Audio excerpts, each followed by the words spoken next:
She's a hypo Honduran T positive, also known as a Honduran T positive sun glow.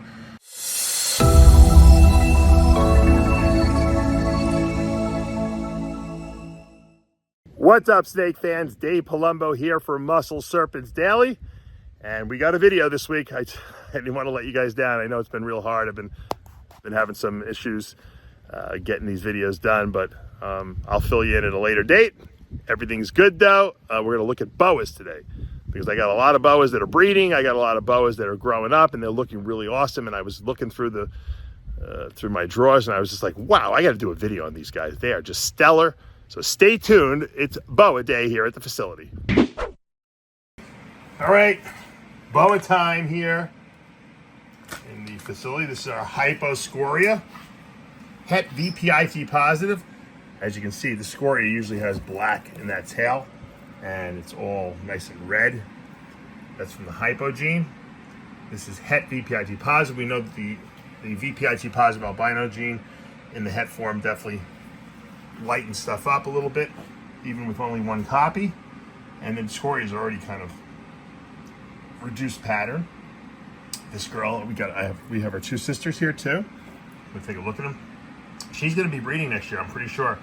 She's put on some nice size. We've slow grown her, and I think she's going to be actually 4.5 next year. That'll be perfect for her. Let's take a look at her sisters. All right, now this is one of the sisters. This girl doesn't have the hypo gene in her, so she's just scoria Het VPI T positive. You can see her tail has got the black in it because the hypo gene is not there to erase that black and turn it into like a reddish color.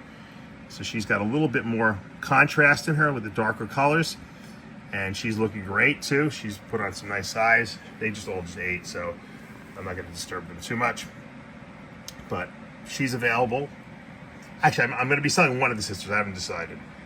I'm not sure if I'm going to sell the non-hypo or the hypo. So here's the second sister. And here's the third sister. She's the biggest one. She's probably the lightest one too. She's got the most size, and she's just reduced pattern. She's got a lot of nice reds in her. So we can get her tail without getting a little nip on the hand here. See how light her tail is? Once again, these three sisters, I had them since they were born pretty much.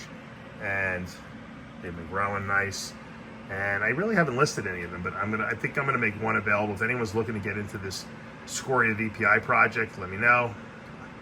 Probably more than likely let one of the hypos go, because I have 2 hypos, scorias, and then 1 non, and they're all 100% het for VPI T positive.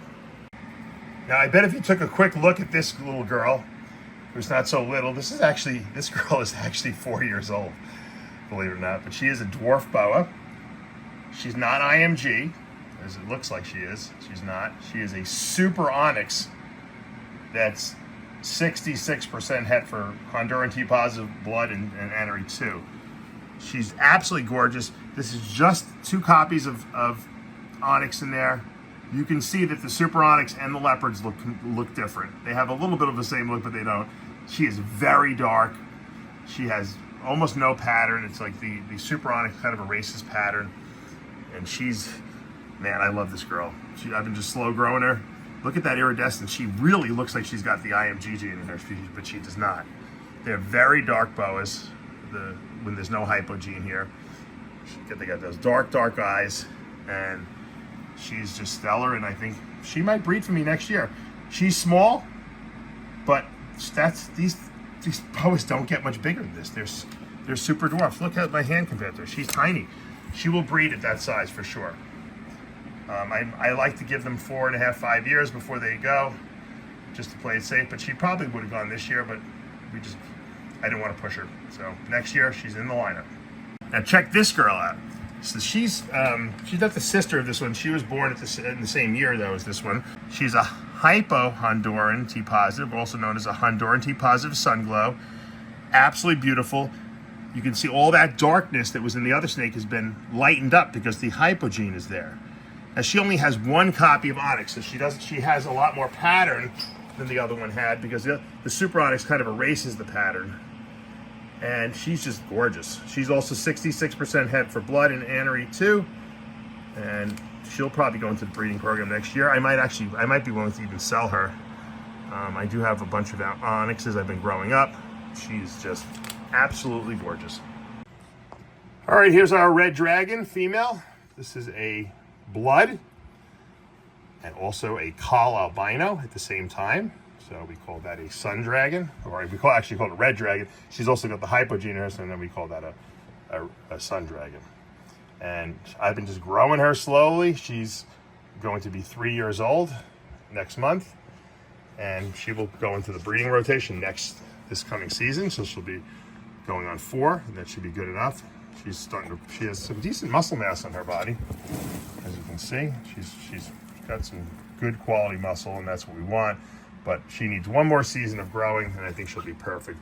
As you can see, that beautiful red head from that blood gene, and then the albino strips away all the darkness, and you just have this really, really beautiful, beautiful girl. All right, there's our IMG, increasing melanistic gene. This really is the increasing melanistic gene. Motley, which normally is a completely black snake. Why isn't this black? Well, if you've watched my videos before, you'll know this is also a VPI positive albino. So you have two genes fighting each other. The albino, the VPI positive, which is trying to take away melanin, the IMG gene that's trying to increase the melanin and lay down more darkness. And it looks like the IMG gene has been winning here. Obviously, the IMG gene has a little help. The Motley gene is helping it, but you can see there's still some nice chocolatey dark browns in here. It hasn't gotten completely black. It probably never will, but it has been getting darker and darker. It's a stunning, snake with a lot of contrast. This girl also will be in the breeding rotation this coming fall, because she'll be 4 years old, and she'll be going on 4. And she'll be ready to rock and roll, hopefully. So we've been growing these girls up and doing it nice and slowly. Hopefully we'll see some the fruits of our labor this coming season. All right, these girls, this girl and this boy have been together, have been breeding for a couple months now. I don't know if we're gonna get anything. They're a little on the smaller side, maybe a little too young. I mean, they're really not young. The female's a 2020, so she's just not big. I don't know if they're gonna go. I put them together. I'm going to try them out. They've been together since December. These are triple hets.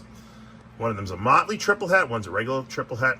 They're triple het for leopard, blood, and albino. So could we potentially produce a leopard, blood, albino? It's possible if they actually go. They seem to like each other, though. They're always laying on each other. But we're going to start feeding them a little bit. They've been starved for 8 weeks. Well, not really starved, but we don't feed for 8 weeks during the breeding season. Then we'll start introducing food again. So we'll see what happens. Will the female ovulate? That's what we're looking for. And we'll end with this. If I was a betting man, I would say this female is Gravid. She's got babies in her. This is a jungle, 100% het blood, 100% het Sterling. Sterling being the patternless boa morph. She's also 50% het anery too, and she actually has some Hog Island blood in her, so it'll be interesting to see what the next generation proves. Now, she's at 18, so we've been trying to breed these guys for a while. I still have my male in with her. I don't think he's kind of done his work already. He's the same as she is, and the question is, will she go? And I think she will. I think she's done eating, and she's been laying on the hot spot. Boas don't like to stay on the hot spot unless they're either just ate or they're gravid. So, and they have babies in them. So we're gonna keep an eye on her. She's looking really big. Look at that. That's a big fucking belly. I think, if anything, I think she'll be probably the first litter of boas that we get here at the facility. So I'm kind of super psyched. Hopefully she looks like she's got a lot of babies in her. And if she does, that will increase our odds, because it's kind of hard sometimes to hit a double het. It's, the odds are a little tough. It's 1 in 16 babies. So, if you produce 32 babies, at least your chance of hitting 1 is pretty good. So hopefully we can hit the blood Sterling, and hopefully we'll get a little bit of Hog Island blood in there to even lighten it up a little bit more. And let's keep our fingers crossed, because this could be a really nice boa litter if we get lucky. All right, guys, that's going to do it for today here at Palumbo's Pythons and Boas. I know you guys love your boas, and I'm always getting asked to do more boa videos. Well, you got your fill today. So tomorrow we'll look at maybe some baby boas. But today we looked at some nice grow-up boas, some boas that could be delivering pretty soon, hopefully a litter. The question will be, what will be the first boa litter at the facility? That's always fun. Got to keep checking. It's getting close to that time, and I think that one female we showed you right at the end, I think she's pretty close to going. So we could get a surprise in the next couple of weeks. All right, guys, if you're loving these videos, show us that love. Hit that subscribe button, turn on those notifications, hit that like button. I'll see you back tomorrow morning.